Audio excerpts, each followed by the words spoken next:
So as you can see, today we are back at the same wall that I painted with X in the last video.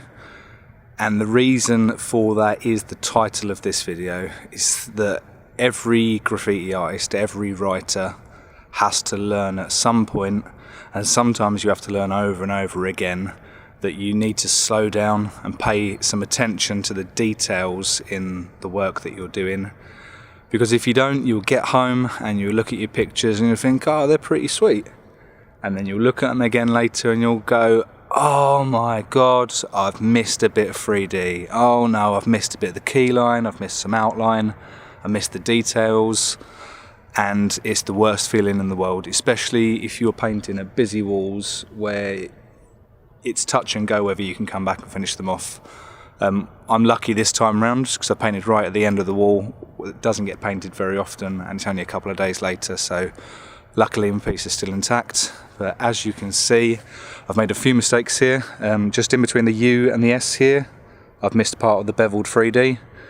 I've also missed a bit of the drop shadow here, so this is all one solid piece, so there shouldn't be any break in the drop shadow. And I've tapered the drop shadow in on the S and the U rather than following it through. I also made a small adjustment on the I here where it wasn't joined up and there was a bevel in between, but it should have been joined up the same as the other letters, so I joined it up but I didn't change the bevel underneath, so the angle was just slightly wrong there. We were running out of daylight when we painted this as well, so I did want to do a key line, do a few little doodads in the background, which I didn't get time to.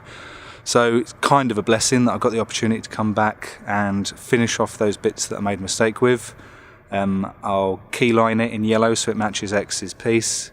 Well, his outline's yellow. I'm going to do the key line in yellow, but it will match up a little bit more, and do a few little bits in the background to really finish it off and make the most of it. So I'll get to it.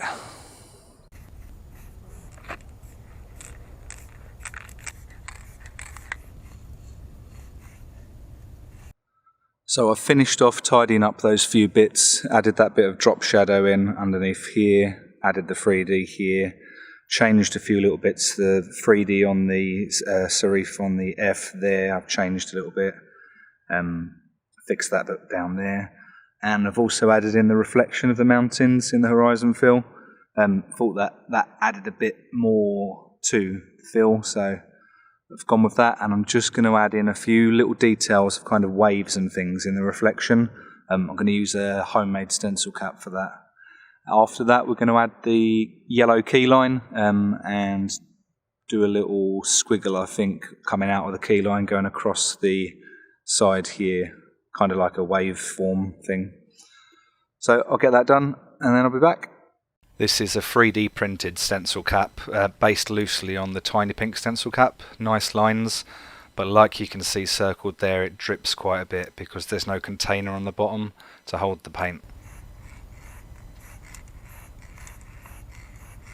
I'm using what I thought was a darker shade of yellow here to go behind the drop shadow, so it looked like the shadow was affecting it, but as you can see the colours were too close. I had to get creative and try and shade some of the drop shadow colour over the top in the end to get that effect.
So that's the final result.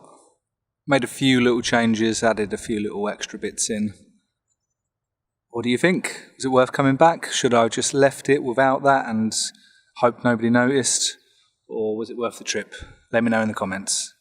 See you next time. Peace.